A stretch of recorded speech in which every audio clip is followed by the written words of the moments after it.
ಹೆಂಗ ಹೇಳ್ತಾರ ಇಲ್ಲಿ ನಾವೊಬ್ಬ ಕಲೀಲಾರ್ದವನ ಬಾಯಾಗ ವಚನ ನೋಡು ನೀ ಒಬ್ಬ ಡಿಗ್ರಿ ಮುಗಿಸ್ದವ ನಿನ್ನ ಬಾಯಾಗ ಇಲ್ಲಿ ಕಬೀರದಾಸರು ಏನ್ ಹೇಳ್ತಾರ ಸಂಘ ಕರೋ ಶರಾಬ್ ಕಿ ಪ್ಯಾರ್ ಬಡ್ತೆ ಬಡ್ತೆ ಹಿ ಬಡ್ ಜಾಯೇಗಾ ಸಂಘ ನಾ ಕರೋ ಚಿಲ್ಲರ್ ಕಿ ಫಲ್ छोड़कर ಪತ್ತರ ಖಾವೆ ಅಂತೇಳಿ ಕಬೀರ್ ಹೇಳ್ತಾನ. ಹೌದು.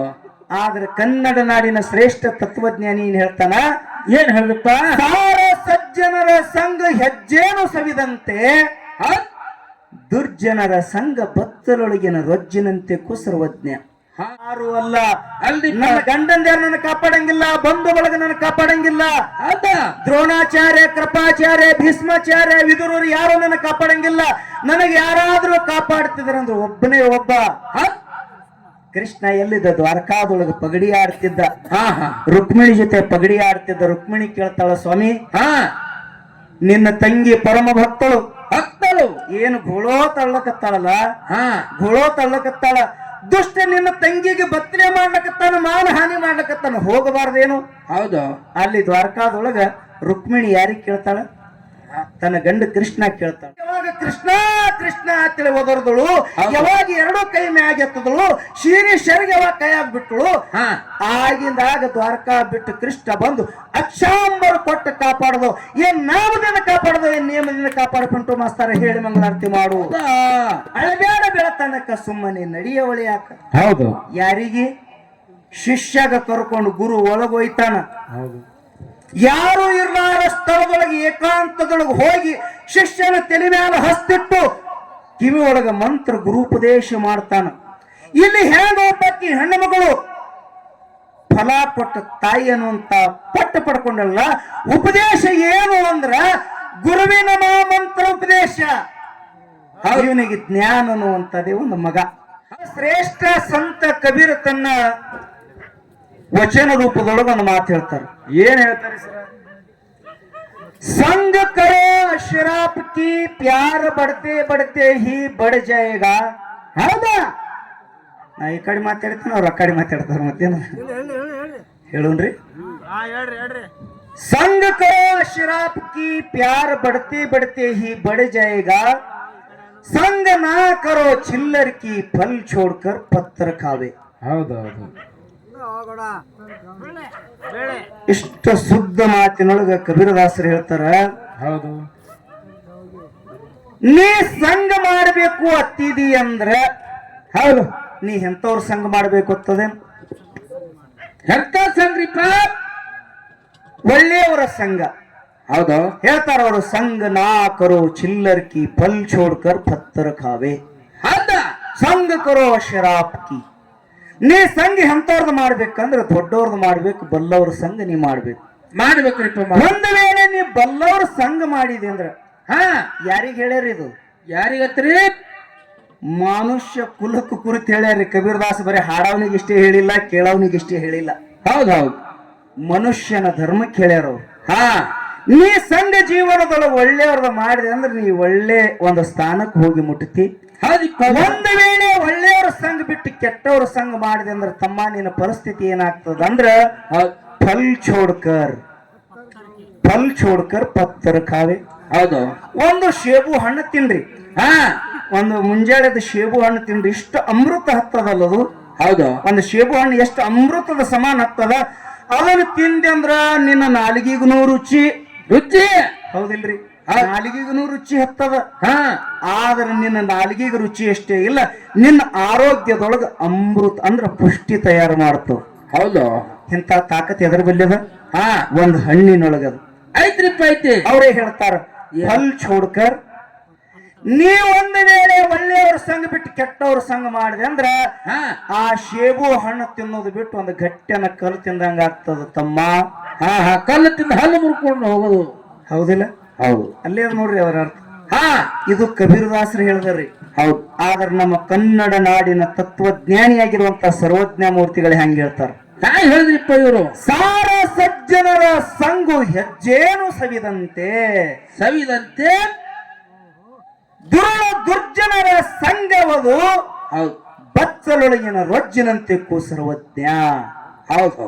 ಪಿಂಟು ಮಾಸ್ತಾರ, ತಣ್ಣಗಾಗಬೇಡ, ಯಾಕಂದ್ರೆ ನೀ ತಣ್ಣಗಾಗಿದ್ದು ನಿನಗೆ ಒಪ್ಪಂಗಿಲ್ಲ. ಹೌದು. ಹಾ ಹೊಡ್ಯಾ ಎತ್ತ ಹಂಗೆ ಯಾವತ್ತು ಹೊಡಿಲಿಲ್ಲ ನಡೀತದ. ಹೌದು ಆದ್ರೆ ಹಂಗೆ ತಲೆ ಹಾಕೋತಾರ ಇರ್ಬೇಕು. ಹೌದು ಹಾ ಕಂಬ ಮುರ್ದಾವತ್ ಕೋಡ್ ಮುರ್ದಾವತ್ತಿದ್ರು. ಹಾ ಏ ಇಲ್ಲ ಕೋಡ್ ಇನ್ನು ಹೊಸದದು ಕುದುರಿ. ಹೆಂಗ ಹೇಳ್ತಾರ ಇಲ್ಲಿ, ನಾವೊಬ್ಬ ಕಲೀಲಾರ್ದವನ ಬಾಯಾಗ ವಚನ ನೋಡು, ನೀ ಒಬ್ಬ ಡಿಗ್ರಿ ಮುಗಿಸ್ದವ ಹಾ ನಿನ್ನ ಬಾಯಾಗ. ಇಲ್ಲಿ ಕಬೀರದಾಸರು ಏನ್ ಹೇಳ್ತಾರ, ಹೌದು. ಸಂಗ ಕರೋ ಶರಾಬ್ ಕಿ ಪ್ಯಾರ್ ಬಡ್ತೆ ಬಡ್ತೆ ಹಿ ಬಡ್ ಜಾಯೇಗಾ, ಸಂಗ ನಾ ಕರೋ ಚಿಲ್ಲರ್ ಕಿ ಫಲ್ ಛೋಡ್ಕರ್ ಪತ್ತರ ಖಾವೆ ಅಂತೇಳಿ ಕಬೀರ್ ಹೇಳ್ತಾನ. ಹೌದು ಆದ್ರೆ ಕನ್ನಡ ನಾಡಿನ ಶ್ರೇಷ್ಠ ತತ್ವಜ್ಞಾನಿ ಏನ್ ಹೇಳ್ತಾನ, ಏನ್ ಹೇಳಿದಪ್ಪ? ಸಾರ ಸಜ್ಜನರ ಸಂಘ ಹೆಜ್ಜೇನು ಸವಿದಂತೆ, ದುರ್ಜನರ ಸಂಘ ಬತ್ತಲೊಳಗಿನ ರೊಜ್ಜಿನಂತೆ ಕುಸರ್ವಜ್ಞ. ಹಾ ಹಾ ಇಬ್ಬರದ್ ಮಾತಿನ ಅರ್ಥ ನೋಡ್ರಿ ನೀವು. ಹಾ ಕಬೀರದಾಸರು ಏನ್ ಹೇಳ್ತಾರ, ಹಣ್ಣು ತಿನ್ನೋದು ಬಿಟ್ಟು ಕಲ್ಲ ಅಂದ್ರೆ ಹಣ್ಣಿಗೆ ಮತ್ತು ಕಲ್ಲಿಗೆ ಹೋಲಿಕೆ ಅವ್ರು ಮಾಡಿದ್ರು. ಹೌದು ಆದ್ರೆ ನಮ್ಮ ಕನ್ನಡ ನಾಡಿನ ತತ್ವಜ್ಞಾನಿಗಳು ಏನ್ ಹೇಳಿದ್ರು, ಏನ್ ಹೇಳಿದ್ರಿಪ್ಪ? ದೊಡ್ಡವರ ಸಂಘ ಮಾಡಿದೆ ಅಂದ್ರ ಜೇನು ತುಪ್ಪ ತಿಂದಂಗ. ಹೌದು ನಿಮ್ ಕಡೆ ಜೇನಂತೀರಿ ಏನಂತೀರಿ? ಹ್ಮ್ ಜೇನಂತೀರಿ? ಜೇನು ಬಿಡಿಸಿದೇವಂದ್ರ, ಹೌದು ಈಗ ಜೇನ್ ಬಿಡಿಸ ಮಂದಿನು ಕಡಿಮೆ ಆಗ್ಯದ. ಹಾ. ಹೊಲದಾಗ ಹೋಗಿ ಜೇನು ಬಿಡಿಸ್ತೇವ, ಜೇನ್ ಹೆಂಗ್ ತಿತ್ತೇವ್ರಿ? ಹಾ ಏನ ರೊಟ್ಟ್ಯಾಗ ಕಲಸ್ಕೊಂತಿತ್ತೇವನ್ರಿ ಅದು? ಇಲ್ಲ, ಜೇನು ತಿನ್ನೋದು ಹೆಂಗ, ಹಾ ಅಂಗಾಯಾಗಿ ಇಟ್ಕೊಂಡು ಹೌದು ನಾಲಿಗೆಲಿ ನೆಕ್ಕಿ ಅಂದ್ರ ಅಷ್ಟೊಂದು ಸಿಹಿ ಇರ್ತದ, ಅದರಲ್ಲಿ ಅಷ್ಟೊಂದು ರುಚಿ ತುಂಬಿರ್ತದ. ಹೌದು ಹಂಗ ಒಳ್ಳೆಯವ್ರ ಗೆಳತಾನ ಇಷ್ಟೇ ರುಚಿ ಇರ್ತದ ನೋಡ್ರಿ. ಹಾ ಎದರಷ್ಟು? ಜೇನು ತುಪ್ಪ ತಿಂದಷ್ಟು ಒಳ್ಳೆಯವ್ರ ಗೆಳತಾನ ಅಷ್ಟು ರುಚಿ ಇರ್ತದ. ಅದನ್ನ ಬಿಟ್ಟು ಕೆಟ್ಟವರ ಸಂಘ ಮಾಡಿದಿ ಅಂದ್ರ ಹಾ ಏನ್ ಹೇಳ್ತಾರೆ ಸರ್ವಜ್ಞರು? ಏನ್ ಹೇಳಿದ್ರು? ಬಚ್ಚಲೊಳಗಿನ ರೊಜ್ಜಿನಂತೆ ಸರ್ವಜ್ಞ. ಹೌದು ಬಚ್ಚಲೊಳಗೆ ಏನೇನ್ ಇರ್ತದಂದಿರಿ? ಹಾ ರೊಜ್ಜ. ಆ ರೊಜ್ಜ ಎದರದಿಂದ ಆಗಿರ್ತದತ್ತೀರಿ? ಹಾ ಮೈ ಜಳಕ. ಹೌದು ಆ ಜಳಕದ ಜೋಡಿ ಏನೇನ್ ಅದರ ಅಷ್ಟೊಂದು ಹೊಲಸು ತಿಂದಂಗ ಆಗ್ತದ. ಕವಿಗಳು ಹೇಳ್ತಾರೆ, ಪ್ರಕಾಶ್ ಹೇಳು ಮಾತಾಡ್ರಿ, ಮತ್ತೆ ನೀವು ತಪ್ಪು ತಿಳ್ಕೊಂಡಿರಿ. ಹೌದು ಮತ್ತ ಮುಂದೆ ಯೂಟ್ಯೂಬ್ನು ಚಾಲು ಅದಾವ. ಹಾ ಅದಕ್ ಇನ್ನು ಇವತ್ತು ಹೆಂಗ ಆಗ್ಯದತ್ತೆ ಕೇಳಿದ್ರ, ಹೆಂಗಾಗ್ಯದ್ರಿಪ್ಪ? ಒಳ್ಳೆ ಸಂಘಗಳು ಕೂಡ ಖರೆ. ಹೌದು ಹಾ ಅರ್ಥ ಮಾಡ್ಕೋತೀರಿ? ಹಾ ಅದಕ್ಕೆ ಇನ್ನ ನಾಮ ಮತ್ತು ನೇಮ ಫೈನಲ್ ಮಾಡಿ ಹೌದು ಗುರು ಉಪದೇಶ ಮತ್ತು ಗುರು ಮಂತ್ರ. ಹೌದು ನಾವು ತುಸು ಜನ ಇದ್ರು ನಮ್ಮ ಸೇವೆ ಮಾಡೋ ನಮ್ಮ ಡ್ಯೂಟಿ ನಾವು ಮಾಡಿತೇವೆ. ಎಟ್ ಮೈ ಮೇಲೆ ತಗೊಂಡು ಹೇಳ್ಬೇಕು ಅಟ್ಟೆ ಹೇಳ್ತೀನಿ, ನಾ ಏನ್ ನಾರಾಜಾಗಿ ಹೇಳಂಗಿಲ್ಲ. ಹೌದು ನಾಮ ಮತ್ತು ನೇಮ ನೇಮ ಇಲ್ಲಿ ಕವಿಗಳನ್ನು ಮಾತು ಹೇಳ್ತಾರ. ಏನ್ ಹೇಳಿದ್ರಿಪ್ಪ? ಏನ್ ಹೇಳ್ತಾರ ಅವರು? ಹಾ ಬಾಲೆಯ ಸಭೆಯಲ್ಲಿ ಸೀರೆಯ ಸೆಳೆಯುವಾಗ. ಹೌದು, ಬಾಲೆಯ ಸಭೆಯಲ್ಲಿ ಸೀರೆಯ ಸೆಳೆಯುವಾಗ ಹಾ ಕೃಷ್ಣ ಕೃಷ್ಣ ಕೃಷ್ಣವೆಂಬ ನಾಮವೇ ಕಾಯಿತು. ಹೌದು ಕರಿಮಸುನಿಗೆ ಸಿಕ್ಕು ಮೊರೆ ಇಡುತ್ತಿರುವಾಗ. ಹಾ ಕರಿಮಸುಳಿಗೆ ಸಿಕ್ಕು ಮರೆ ಇಡುತ್ತಿರುವಾಗ ಆದಿ ಮೂಲವೆಂಬ ನಾಮವೇ ಕಾಯಿತು. ಹೌದಾ? ನೇಮ ಕಾಯಿಲಿಲ್ಲ, ಹಾ ನಾಮ ಕಾಯಿತು. ವಿಚಾರ ಮಾಡ್ರಿ. ಹೌದು ಒಂದು ದೊಡ್ಡದಾಗಿರುವಂತ ಆನಿ ಸಮುದ್ರಕ್ಕೆ ನೀರು ಕುಡಿಯಕ್ ಹೋಯ್ತು. ಹಾ ಆ ನೀರು ಕುಡಿಯುವ ಸಮಯದೊಳಗ ಸಮುದ್ರದೊಳಗ ಮಸಳಿ ಇತ್ತು. ಹೌದು ಆ ಮಸಳಿ ಬಂದು ಆನಿ ಕಾಲಿಗೆ ಹಿಡಿತು. ಹಾ ಹಾ ಮಸಳಿಯಲ್ಲಿ ಇಂಥ ತಾಕತ್ತದ. ಹೌದು ಮಸಳಿ ಅಂತಿರೋ ಮಗರ ಹತ್ತಿರ ಕಡೆ. ಹಾ ಮಸಳಿ.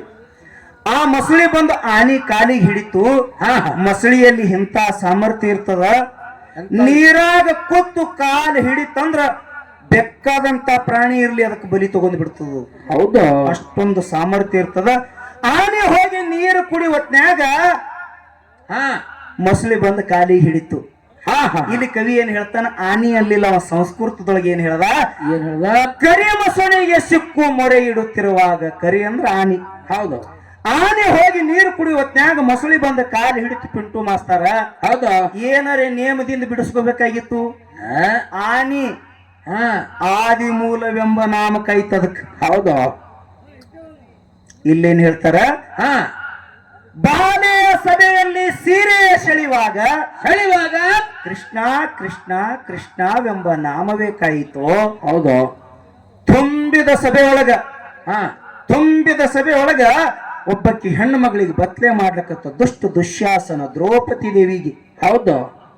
ದ್ರೌಪದಿ ದೇವಿ ಎಲ್ಲರಿಗೂ ಕೂಗುತ್ತಾಳ, ನನ್ನ ಬಂಧು ಬಳಗ ಇಷ್ಟೆಲ್ಲ ಇದ್ದಿರಲ್ಲ, ಹಾ ಇಲ್ಲೇ ಇಷ್ಟೆಲ್ಲ ಮಾನ ರತಿ ಮಾರತಿಗಳ ಕೂಡಿರಿ, ನನಗೆ ಯಾರಾದ್ರೂ ಬಂದು ಕಾಪಾಡ್ರಿ, ಈ ದುಷ್ಟ ನನ್ನ ಬತ್ಲೆ ಮಾಡ್ಲಕತ್ತ, ನನ್ನ ಮಾನ ಹಾನಿ ಮಾಡ್ತಾನೆ ಅಂತೇಳಿ ಎಲ್ಲರಿಗೂ ಕೂಗುತ್ತಿದ್ಳು. ಒಂದು ಕೈದಿಂದ ಶೆರಗಿ ಹಿಡಿತಿದ್ಳು, ಒಂದು ಕೈದಿಂದ ಎಲ್ಲರಿಗೂ ಕೂಗುತ್ತಿದ್ಳಲ್ಲ. ಹೌದಾ? ಕೂಗುತ್ತಿದಲ್ರಿ? ಹಾ ಕೂಗುತ್ತಿಳಿಲ್ಲ. ಹೌದು. ನೇಮದ ಪ್ರಕಾರ ಶೀರಿ ನನ್ನ ಮಾನ ಹೋಗ್ತೇಳಿ, ನನ್ನ ಮಾನ ಕಾಪಾಡ್ಕೋಬೇಕಂತೇಳಿ ಒಂದು ಕೈದಿಂದ ಶೀರಿ ಹಿಡಿತಿದ್ಳು, ಒಂದು ಕೈದಿಂದ ಎಲ್ಲರಿಗೂ ಕರೀತಿದ್ಳು, ನನಗೆ ಯಾರಾದ್ರೂ ಕಾಪಾಡ್ರಿ, ಕಾಪಾಡ್ರಿ ನನ್ನ. ತುಂಬಿದ ಸಭೆ ಒಳಗ ಶೀರಿ ಕಳಿತಿದ್ರಿ. ಇದು ಸಾಮಾನ್ಯ ಮಾತಲ್ಲ, ಹೇಳಕ್ ಸರಳ. ಹೌದು. ಆದ್ರೆ ಹೆಂಗ ಆಗಿರ್ಬೇಡ ತಾಯಿಗೆ. ಹಾ ಹಾ ಮಾನ್ ಪತಿವರ್ತ ತಾಯಿಗೆ ದುಶ್ಯಾಸನ ಬತ್ಲೆ ಮಾಡ್ಲಿಕ್ಕೆ ಪ್ರಯತ್ನ ಮಾಡಿದ. ಹೌದು. ಎಲ್ಲರಿಗೂ ಕೂಗಿ ಕರವಲ್ಲ, ನನಗೆ ಯಾರಾದ್ರೂ ಕಾಪಾಡ್ರಿ ಅಂದ್ರೆ ಬಂಧು ಬಳಗ ಯಾರು ಕಾಪಾಡ್ಲಿಲ್ಲ. ಯಾಕ? ಬಂಧನದೊಳಗಿದ್ರು. ಹಾ ಹಾ ನನ್ನ 5 ಮಂದಿ ಗಂಡಂದಿರು, ನೀವಾದ್ರೂ ನನ್ನ ಕಾಪಾಡ್ರಿ, ದುಷ್ಟನಿಂದ ನನ್ನ ಕಾಪಾಡ್ರಿ ಅಂದ್ರು. ಇವರು ಕೂಡ ಸೋತಿದ್ರು, ತೆಳಗ್ ತಲೆ ಹಾಕಿ ಕೂತ್ರು. ಹಾ ಹಾ ಸಾಮಾನ್ಯರಿದ್ರೇನು? ಭೀಮ ಭೂಮಿ ತೂಕದ ಗದಾ ಹೊರತಿದ್ದ ಅಂತ ಸಾಮರ್ಥ್ಯ ಇತ್ತು. ಅರ್ಜುನ 3 ಲೋಕದ ಗಂಡಿದ್ದ, ಧನುರ್ವಿದ್ಯದೊಳಗ ಅರ್ಜುನನಂತ ಸೂರ್ವಾನ್ರಿ ಯಾರು ಇದ್ದಿತ್ತಿಲ್ಲ. ಇದ್ದಿತ್ತಲ್ಲ. ಆದ್ರೆ ತೆಳಗ್ ತಲೆ ಹಾಕಿ ಕೂತ. ಹಾ ಧರ್ಮರಾಜ ವಿಧಿಷ್ಠರ ಅವನ ಹೆಸರ ಹೌದು. ಅಷ್ಟೊಂದು ಸಾಮರ್ಥ್ಯ ಇತ್ತು. ಧರ್ಮಕ್ಕೆ ಜಯ ಅಂತೇಳಿ ನಡೀತಿದ್ದ. ಅವನ ಕೈದಿಂದ ಆಗಲಿಲ್ಲ, ನಕುಲ ಸಹದೇವರಿಂದ ಆಗಲಿಲ್ಲ. ಹೌದು. ಎಲ್ಲಾರು ತೆಳಗ್ ತಲೆ ಹಾಕಿ ಕೂತ್ರು. ಅವಾಗ ದ್ರೌಪದಿ ಹೇಳ್ತಾಳ, ನಮ್ಮ ಗುರುವರೇನು ಕೂತಿರಿ? ಭೀಷ್ಮ, ದ್ರೋಣಾಚಾರ್ಯ, ಕೃಪಾಚಾರ್ಯ, ವಿದುರ, ಹೌದು, ನೀವೆಲ್ಲ ಕೂತಿರಲ್ಲ, ನನ್ನ ಮಾನ ಹಾನಿ ಮಾಡ್ತಾನೆ ಪುಣ್ಯಾತ್ಮ ಈ ಪಾಪಿ, ನನಗ್ ಬತ್ಲೆ ಮಾಡ್ತಾನೆ, ನೀವರೇ ಕಾಪಾಡ್ರಿ ಅಂತ ಹೇಳಿ ಒಂದ್ ಕೈಯಿಂದ ಶರಿಗೆ ಹಿಡಿದು ಸೌನು ಗೋಳೋ ತಳ್ತಿದ್ದಳಲ್ಲ. ಹೌದಿಪ್ಪ. ಹೌದು. ಅವಾಗ ನೇಮ್ ಕಾಪಾಡ್ತೇನೆ, ನೇಮ್ ಕಾಪಾಡ್ತು. ಒಂದೇ ಒಂದು ಪದರ ಶೀರಿ ಉಳಿತು. ಬಂಧು ಬಳಗ ಕಾಪಾಡ್ಲಿಲ್ಲ, ಗಂಡಂದರ ಕಾಪಾಡ್ಲಿಲ್ಲ, ರತಿಗಳ ಪಂಡಿತರು ಕೂಡಿದ್ರು ಯಾರು ಕಾಪಾಡ್ಲಿಲ್ಲ. ಬರೇ ಒಂದೇ ಒಂದು ಪದರ ಶೀರಿ ಉಳಿತು. ಒಂದಿಷ್ಟು ಜಗ್ಗಿ ಬಿಟ್ರೆ ಸಾಕು, ದಿಗಂಬರಾಗಿ ಬಿಡ್ತಿದಳು, ದಿಕ್ಕ ಬತ್ತಲೆಯಾಗಿ ಬಿಡ್ತಿಳು ದ್ರೌಪದಿ ದೇವಿ. ಹೌದು. ಅವಾಗ ವಿಚಾರ ಮಾಡ್ತಾಳ, ಬಂಧುಗಳೆಲ್ಲ ಬಂದುಂಡು ಹೋಗುವವರಲ್ಲದೆ ನಿನ್ನ ಬಂಧನ ಕಳಿವರೆ. ಹೌದು. ಎಜುಕೇಟ್ ಮನುಷ್ಯ, ಸಾಲಿ ಕಲ್ತ ಮನುಷ್ಯ ಕೇಳು. ಹೌದಾ? ಪಿಂಟು ಮಾಸ್ತರ. ಹೌದಿಪ್ಪ. ಹೌದು. ಬಂಧುಗಳೆಲ್ಲ ಬಂದುಂಡು ಹೋಗುವರಲ್ಲದೆ ನಿನ್ನ ಬಂಧನ ಕಳೆಯವ್ರೇನು? ಹೌದು. ಯಾರು ಅಲ್ಲ. ಅಲ್ಲಿ ನನ್ನ ಗಂಡಂದ್ಯಾರು ನನ್ನ ಕಾಪಾಡಂಗಿಲ್ಲ, ಬಂಧು ಬಳಗ ನನ್ನ ಕಾಪಾಡಂಗಿಲ್ಲ. ದ್ರೋಣಾಚಾರ್ಯ, ಕೃಪಾಚಾರ್ಯ, ಭೀಷ್ಮಾಚಾರ್ಯ, ವಿದುರರು ಯಾರು ನನ್ನ ಕಾಪಾಡಂಗಿಲ್ಲ. ನನಗೆ ಯಾರಾದ್ರೂ ಕಾಪಾಡ್ತಿದ್ರಂದ್ರು ಒಬ್ಬನೇ ಒಬ್ಬ ಕೃಷ್ಣ. ಎಲ್ಲಿದ್ದ? ದ್ವಾರಕಾದೊಳಗೆ ಪಗಡಿ ಆಡ್ತಿದ್ದ. ರುಕ್ಮಿಣಿ ಜೊತೆ ಪಗಡಿ ಆಡ್ತಿದ್ದ. ರುಕ್ಮಿಣಿ ಕೇಳ್ತಾಳ, ಸ್ವಾಮಿ ನಿನ್ನ ತಂಗಿ ಪರಮ ಭಕ್ತಳು ಏನು ಗೋಳೋ ತಳ್ಳಕತ್ತಾಳಲ್ಲ, ಗೋಳೋ ತಳ್ಳಕತ್ತಾಳ, ದುಷ್ಟ ನಿನ್ನ ತಂಗಿಗೆ ಬತ್ತಲೆ ಮಾಡ್ಲಕತ್ತಾನ, ಮಾನ ಹಾನಿ ಮಾಡ್ಲಕತ್ತಾನ, ಹೋಗಬಾರ್ದೇನು? ಹೌದು. ಅಲ್ಲಿ ದ್ವಾರಕಾದೊಳಗ ರುಕ್ಮಿಣಿ ಯಾರಿಗೆ ಕೇಳ್ತಾಳ? ತನ್ನ ಗಂಡ ಕೃಷ್ಣ ಕೇಳ್ತಾಳ. ಹೌದಿಪ್ಪ. ಕೃಷ್ಣ ಒಂದು ಮಾತು ಹೇಳ್ತಾನ, ನನ್ನ ಕೆಲಸ ಇದ್ರ ನಾ ಈಗಿಂದೇ ಹೋಗ್ತೀನಿ, ನನಗ ಭಕ್ತವತ್ಸಲ ಆಗ್ತಾರ. ಹೌದು. ದೀನದ ಯಾವತ್ತ ನನ್ನ ಕರೀತಾರ, ಕರುಣಾಸಾಗರ ಅಂತ ಕರೀತಾರ. ಎಲ್ಲಿ ಭಕ್ತಗ ಸಂಕಟದಲ್ಲಿ ನಾ ಹೋಗಿ ಯಾವತ್ತು ನಾ ಅವ್ರಿಗೆ ಕಾಪಾಡ್ತೀನಿ. ಆದ್ರೆ ಈಗ ನನ್ನ ಕೆಲಸ ಇಲ್ಲ. ಮತ್ತ ಪಗಡಿ ಆಡ್ಲಕತ್ತ. ಯಾವಾಗ ಅವ್ರು ಎಲ್ಲಾರ ಕೈ ಬಿಟ್ರು, ಯಾರೋ ಬಂದು ದ್ರೌಪದಿ ಕಾಪಾಡ್ಲಿಲ್ಲ. ಒಂದೇ ಒಂದು ಪದರ ಶೀರಿ ಉಳಿತು, ಅದನ್ನು ಜಗ್ಗಿ ಬಿಟ್ರೆ ಸಾಕು, ದಿಗಂಬರ ಆಗ್ತಿದ್ರು. ಅವಾಗ ದ್ರೌಪದಿ ವಿಚಾರ ಮಾಡ್ತಾಳೆ, ಇವ್ರು ಯಾರು ಕಾಪಾಡೋರಲ್ಲ, ಇದು ಸೀರೆ ನಂದಲ್ಲ, ಶರೀರ ನಂದಲ್ಲ, ನನಗೆ ಯಾರಾದ್ರೂ ಕಾಪಾಡಿದ್ರೆ ಜಗತ್ತಿನೊಳಗೆ ಕೃಷ್ಣ ಪರಮಾತ್ಮ ಕಾಪಾಡ್ತಾನೆ ಅಂತೇಳಿ ಎರಡೂ ಕೈ ಎತ್ತಿ ಯಾವಾಗ ಕೃಷ್ಣ ಕೃಷ್ಣ ಅಂತೇಳಿ ಒದರ್ದಳು. ಯಾವಾಗ ಎರಡೂ ಕೈ ಮ್ಯಾಗ ಎತ್ತದಳು, ಶರೀರ ಯಾವಾಗ ಕೈ ಆಗ್ಬಿಟ್ಳು, ಆಗಿಂದಾಗ ದ್ವಾರಕಾ ಬಿಟ್ಟು ಕೃಷ್ಣ ಬಂದು ಅಕ್ಷಾಂಬರು ಕೊಟ್ಟು ಕಾಪಾಡೋದು. ಏನ್ ನಾಮದಿಂದ ಕಾಪಾಡೋದು, ಏನ್ ನಿಯಮದಿಂದ ಕಾಪಾಡ್ಕೊಂಡು ಮಾಸ್ತಾರ ಹೇಳಿ ಮಂಗಳಾರತಿ ಮಾಡು. ಪ್ರತಿನಿತ್ಯ ಮಂದಿಗೆ ಚಾಲೆಂಜ್ ನೀ ಮಾಡ್ತಿದ್ದಿ, ಇವತ್ತು ನಾನು ನಿನಗೆ ಚಾಲೆಂಜ್ ಮಾಡ್ತೀನಿ.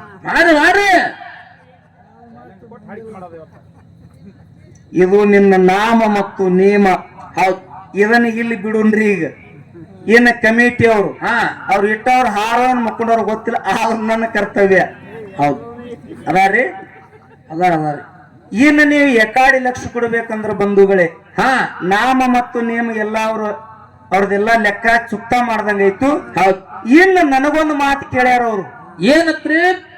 ಗುರುಪದೇಶ ಅಂದ್ರೆ ಏನ್ರಿ ಪ್ರಕಾಶ್ ಮಾಸ್ತರ್ ಅಂತ ಕೇಳ್ಯಾರ ನನಗೆ. ಹಾ ಗುರುಪದೇಶ ಅಂದ್ರೆ ಏನು, ಗುರುಪದೇಶ ಅಂದ್ರೆ ಏನಂತ ನನಗ್ ಕೇಳ್ತೀರಿ ಅಂದ ಬಳಕ ಹಾ ಒಬ್ಬ ಕವಿ ಹೇಳ್ತಾನ. ಏನತ್ತ? ಗುರುವಿನ ಗುಲಾಮನಾಗುವ ತನಕ ದೊರೆಯದಣ್ಣ ಮುಕುತಿ, ದೊರೆಯದಣ್ಣ ಮುಕ್ತಿ. ಪರಿ ಪರಿ ಶಾಸ್ತ್ರವ ಓದಿದರಿಲ್ಲ. ಹೌದಾ? ಬರ್ಲಿ ಯೂಟ್ಯೂಬ್ದೊಳಗೆ ಇಂಥವ ಆಧಾರದ ಮಾತ. ಹಾ ಗುರುವಿನ ಗುಲಾಮನಾಗುವ ತನಕ ದೊರೆಯದಣ್ಣ ಮುಕುತಿ, ಪರಿ ಪರಿ ಶಾಸ್ತ್ರವನ್ನು ಓದಿದರಿಲ್ಲ ವ್ಯರ್ಥವಾಯಿತು ಭಕ್ತಿ. ಹೌದಾ? ನೂರಾರು ಪುರಾಣವ ಮುಗಿಸಿದರಿಲ್ಲ ಹೌದ್. ಸಾರ ನ್ಯಾಯ ಕಥೆಗಳು ಪೇಳಿದರಿಲ್ಲ. ಹೌದಾ? ಅವ್ರು ಪೇಳಿದಿರಲ್ಲ, ನಾ ಹೇಳಿದಿರಿಲ್ಲ ಅಂತ ಹೇಳ್ತೀನಿ ನಿಮಗ. ಹಾ ಹಾ ಸರಳ ತಿಳಿಲ್ಲ ತಿಳ್ಕೊಂಡು. ನೂರಾರು ಪುರಾಣ ಮುಗಿಸಿದರಿಲ್ಲ, ಹಾ ಸಾರ ಕಥೆ ನ್ಯಾಯಗಳು ಪೇಳಿದರಿಲ್ಲ. ಹೌದಾ? ಗುರುವಿನ ಗುಲಾಮನಾಗುವ ತನಕ ದೊರೆಯದಣ್ಣ ಮುಕುತಿ, ದೊರೆಯದಣ್ಣ ಮುಕ್ತಿ. ಹೌದು. ನಾರಿಯ ಭೋಗವ ತೊರೆದರಿಲ್ಲ, ಹಾ ಶರೀರಕ್ಕೆ ಬೂದಿ ಬಡಕೊಂಡರಿಲ್ಲ. ಹೌದು. ಮರುಳನಾಗೀತ ಶರೀರಕ್ಕೆ ಬೂದಿ ಬಡಕೊಂಡ್ರಿಲ್ಲ ಅಂತ ಒಬ್ಬ ಕವಿ ಹೇಳ್ತಾನಿಂಗ. ಹಾ ನೀ 1000 ಶಾಸ್ತ್ರ ಓದು, ಹೌದ್. ನಿನಗ ಗುರು ಉಪದೇಶ ಇಲ್ಲಂದ್ರ ನಿನಗ ಮೋಕ್ಷ ಇಲ್ಲ. ಹೌದೌದು. ನಿನಗ ತಿಳಿಯಂಗಿಲ್ಲ. ಮತ್ತ ಪ್ರಕಾಶ ಹೇಳ್ಯಾನ ತಂದಿ, ಪ್ರಕಾಶ ಈ ಮಾತ್ ನಿನಗೆ ಹೇಳಿಲ್ಲ. ಪ್ರಕಾಶ ಟೇಜ್ ಮ್ಯಾಗನೆ ತಿಳ್ಲಕತ್ತಾನ, ಆದ್ರೆ ಹೇಳಿದ್ ಹಿಂದ ಬೇರೆ ಅದ. ಹೌದಾ? ಗುರುವಿನ ಗುಲಾಮನಾಗುವ ತನಕ ದೊರೆಯದಣ್ಣ ಮುಕುತಿ, ಪರಿ ಪರಿ ಶಾಸ್ತ್ರವನ್ನು ಓದಿದರಿಲ್ಲ ವ್ಯರ್ಥವಾಯಿತು ಭಕ್ತಿ. ನೀ ಎಷ್ಟೇ ಶಾಸ್ತ್ರ ಓದು, ಪಿಂಟು ಮಾಸ್ತರ ಜಗತ್ತಿನೊಳಗೆ ದೊಡ್ಡ ಹೆಸರಾಗು, ಆದ್ರೆ ನಿನ್ನ ಗುರುಪದೇಶ ಇಲ್ಲ ಅಂದ್ರೆ ನೀ ಏನು ಮಾಡಿದ್ರು ಸ್ವಾರ್ಥಕ್ಕಿಲ್ಲ. ಹೌದಾ? ಮೊದಲು ನಿನ್ನ ಗುರುಪದೇಶ ಬೇಕು, ಬರೇ ಮಂತ್ರ ಅಲ್ಲ. ಒಂದ್ ಮಾತು ಹೇಳಿದ್ರಿ ನೀವು. ಏನತ್ರಿ? ನೀವು ಎಷ್ಟು ಮಾತು ಹೇಳಿರಿ ಎಲ್ಲಾ ಲೆಕ್ಕ ಕೊಡ್ಲಿಲ್ಲ ಅಂದ್ರ ನನಗೇನು ಕರ್ಜಿ ಪ್ರಕಾಶತೆ ಕರಿಬೇಡಿ. ಹೌದೌದು. ಲಚ್ಚಾಣ ಸಿದ್ದಪ್ಪ ಮಹಾರಾಜ ಇಬ್ರಿಗೆ ಉಪದೇಶ ಕೊಟ್ಟ. ಹೌದಾ? ಅವನಿಗೆ ಲಚ್ಚಾಣ ಸಿದ್ದಪ್ಪ ಮಹಾರಾಜಗ 500 ಮಂದಿ ಶಿಷ್ಯರಿದ್ರು. ಹೌದೇನೋ? 500 ಮಂದಿ ಶಿಷ್ಯರು. ಎಲ್ಲಾರು ಬರೋ ಮಂತ್ರ ಕೇಳಿ ಹೋದ್ರು. ಮಂತ್ರ ಅಂದ್ರೆ ಯಾವುದು? ಓಂ ನಮ ಶಿವ ಅನ್ನುವಂತ ಮಂತ್ರ ಕೇಳಿ ಹೋದ್ರು. ಹೌದು. ಸಿದ್ದಪ್ಪ ಮಹಾರಾಜ ಒಂದ್ ದಿವಸ ಎಲ್ಲ 500 ಶಿಷ್ಯರಿಗೆ ಕರೆದು ಒಂದ್ ಮಾತು ಕೇಳ್ತಾನೆ. ಏನಂತ ಕೇಳಿದ್ರಿ? ನಾಳಿನ ದಿವಸ ನಿಮ್ಗೆ ಉಪದೇಶ ಕೊಡೋವಿದ್ದೀನಿ. ಹೌದು. ಯಾರ್ಯಾರು ಉಪದೇಶ ತಗೋತೀರ ಬರ್ರಿ ಅಂದಾಗ, ಯಪ್ಪ ನನಗ್ ಕೊಡ್ರಿ ನಿಮಗ್ ಕೊಡ್ರಿ ಅಂತ ಬಂದ್ರು ಎಲ್ಲಾರು ಕೂಡಿ. ಹೌದು. ಅವಾಗ ಸಿದ್ದಪ್ಪ ಮಹಾರಾಜನದು ಉಪದೇಶ ಕೊಡ್ಬೇಕಾದ್ರೆ ಏನಾದ ಕಂಡೀಷನ್ ಗೊತ್ತದೇನಂದ್ರು. ಏನ್ ಹಾಕಿದ್ರಿಪ್ಪ? ಏನ್ರಿಪ್ಪ ಅಂದ್ರು. ಯಾರು ಉಪದೇಶ ತಗೋತೀರ ನೋಡ ಅವ್ರಿಗೆ 3 ದಿನ ಮಣ್ಣಾಗ ಮುಸ್ತೀನಿ ಅಂದ್ರು. 3 ದಿನ ಮಣ್ಣಾಗ ಮುಸ್ತೀನಿ ಅಂದ್ರು. ಹೌದು. ದಿಕ್ಕೆಟ್ ಓಡ್ದ್ರು ಇವು. ಗುರು ಶಿಷ್ಯರ ಸುಮ್ಮ ಹಗರ ಮಾತೇನ್ರಿ? ಹೌದೌದು. ಒಬ್ಬ ನಿಮ್ಗೆ ಹಾಸಿ ಹೇಳ್ತೀನಿ. ಇದ್ರೊಳಗೆ ಗುರುವಿನ ಬಳಿ ಬಂದ್ರಿ ಒಬ್ಬ, ಯಪ್ಪ ನಾನು ನಿಮ್ ಶಿಷ್ಯ ಆಗ್ಬೇಕತ್ತೀನ್ರಿ, ಶಿಷ್ಯ ಆಗ್ಬೇಕಾದ್ರೆ ಹೆಂಗ ಆಗ್ಬೇಕ್ರಿ ಅಂತ ಕೇಳ್ದ. ಹೌದು. ಶಿಷ್ಯ ಆಗ್ಬೇಕಾದ್ರೆ ನಿಯಮ ತಮ್ಮ ಅಂದ. ಪಿಂಟು ಮಾಸ್ತರ ನಿಯಮ ಅದಾವ. ಹೌದು. ಏನವ ನಿಯಮ? ಏನಿಲ್ಲ, ಮುಂಜಾನೆ 4ಕ್ಕೆ ಹೇಳ್ಬೇಕು, ನಾ ಹೇಳಕ್ಕಿಂತ ಮೊದಲು ನೀರ್ ಕಾಸ್ಬೇಕು. ಹೌದಾ? ನನಗೆ ಜಳಕಕ್ಕ. ಮತ್ತ ಆ ನೀರ್ ಕಾಯ್ದ್ರೊಳಗೆ ಹೋಗಿ ಹಳ್ಳಕ್ ಹೋಗಿ ಬನಕ್ ಹೋಗಿ ಹೂ ಹರ್ಕೊಂಡು ಬರ್ಬೇಕು. ಹೂವಿನ ಹೊಲಕ್ ಹೋಗಿ ಹೂ ಹರ್ಕೊಂಡು ಬರ್ಬೇಕು. ಪತ್ರಿ ದಳ ಹರ್ಕೊಂಡು ಬರ್ಬೇಕು. ಅಷ್ಟರೊಳಗೆ ನೀರ್ ಕಾಯ್ತಾವ, ಒಯ್ದು ಬಚ್ಚಲಾಗಿಡ್ಬೇಕು. ನನಗೆ ಜಳಕ ಮಾಡಿಸ್ಬೇಕು. ಜಳಕ ಮಾಡಿಸೋತ್ನಾಗ ಮೈ ಎಲ್ಲ ತಿಕ್ಕಬೇಕು, ಮೈ ಒರೆಸ್ಬೇಕು. ಇಷ್ಟೆಲ್ಲ ಸೇವಾ ಮಾಡ್ಬೇಕು. ನಾ ಜಳಕ ಮಾಡಿ ಬಟ್ಟೆ ಉಟ್ಕೊಂಡು ಬರೋದ್ರೊಳಗೆ ಪೂಜಾದ ಸಾಮಾನ್ಯ ಎಲ್ಲ ರೆಡಿ ಇರ್ಬೇಕು. ನಾ ಪೂಜೆ ಕೂತಂದ್ರ ನಾ ಪೂಜಾ ಮುಗಿಸೋದ್ರೊಳಗ ನಾಷ್ಟಾಕ್ ಮಾಡ್ಬೇಕು. ನಾ ಪೂಜಾದ ಎದ್ದು ಕೂಡಲೇ ನನಗೆ ನಾಷ್ಟ ಮಾಡಿಸ್ಬೇಕು.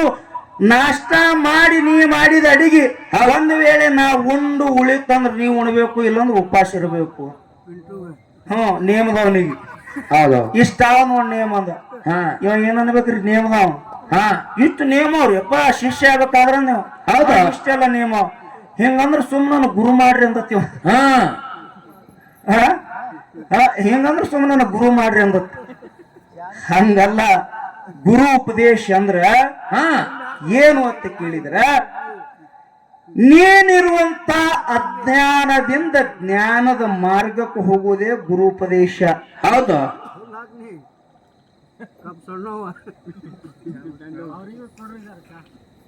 ನಮ್ಗಿಟ್ಟು ತೊಗೊಂಬರ್ರಿ ನಿಮ್ ಜೋಡಿ. ಹೌದು. ಮತ್ತ ಕುಡಿಯವ್ರು ನಾವು ಒದರಾಡವ್ರು ಯಾರು ಕೇಳ್ಬೇಕು, ಇಟ್ಟೇ ಮಂದಿದ್ರಿ ಮೊದಲೇ. ತೊಂಬರ್ರಿ ಚಾ ತೊಂಬರ್ರಿ. ಪೈಲ ಉಪದೇಶ ಕೊಡ್ರಿ. ಗುರು ಉಪದೇಶದೊಳಗೆ ಎಂತ ಸಾಮರ್ಥ್ಯ ಐತಿ ಅಂದ್ರ,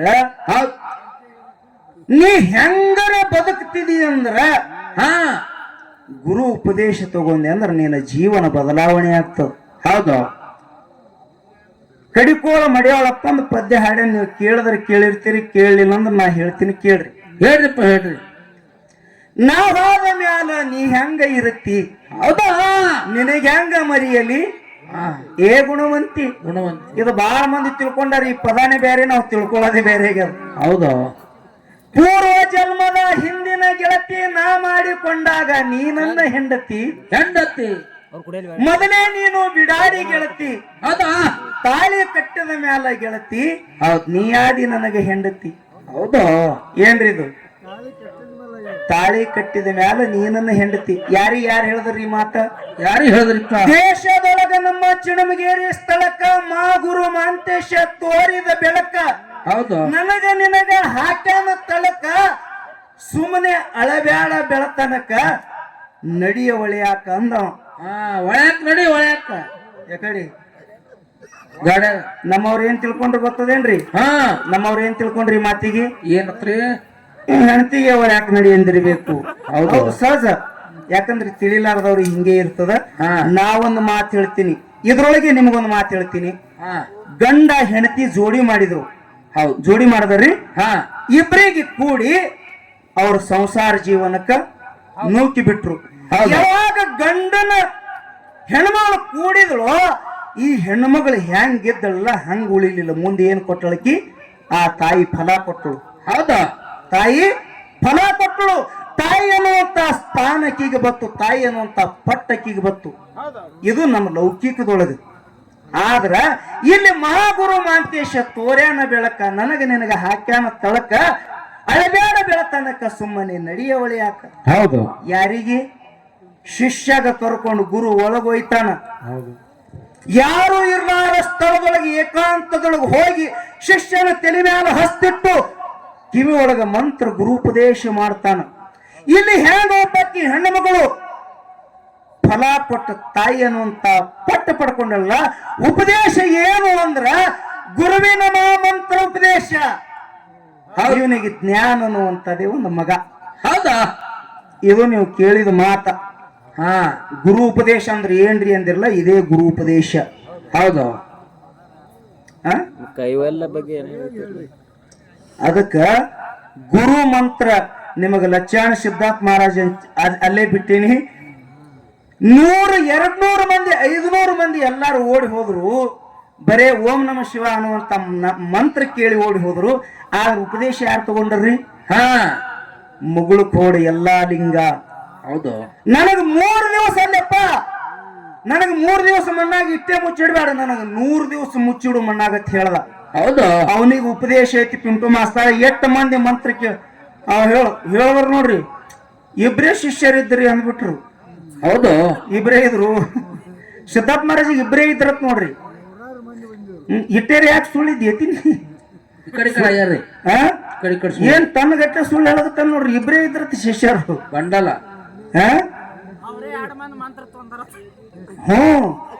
ಅದಕ್ಕ ಹ್ಯಾಂಗ ಎಲ್ಲಪ್ಪ ಮಹಾರಾಜ 3 ದಿನ ಮಣ್ಣಾಗ ಕೊತ್ತು ಮ್ಯಾಗ ಎದ್ದು ಬಂದು ಗುರುವಿನ ಕೈಲಿ ಉಪದೇಶ ತಗೊಂಡ. 365 ಮಠ ಜಗತ್ತಿನೊಳಗ ಎಲ್ಲಪ್ಪ ಮಹಾರಾಜ ಇರ್ಲಕ್ಕಾಗಿ ಅದು ಎಲ್ಲೆಲ್ಲಿ ಆದ್ರಿ?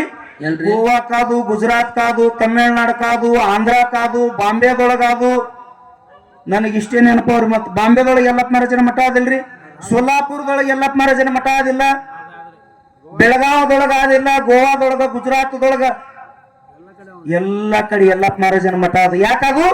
ಬರೇ ಮಂತ್ರ ಕೇಳಿ ಹೋಗ್ಲಿಲ್ಲ, ಗುರುವಿನ ಕೈಯಿಂದ ಉಪದೇಶ ತಗೊಂಡ. ಹೌದಾ, ಗುರುವಿನ ಕೈಲಿ ಉಪದೇಶ ತಗೊಂಡ. ಅದಕ್ಕ ಹ್ಯಾಂಗ ಗುರುವಿನ ಕೈಲಿ ಉಪದೇಶ ತಗೊಂಡ ಅನ್ನುವಂತ ಯಲ್ಲಾಪ್ ಮಹಾರಾಜನ ಪದನೇ ಹಾಡ್ತೀನಿ.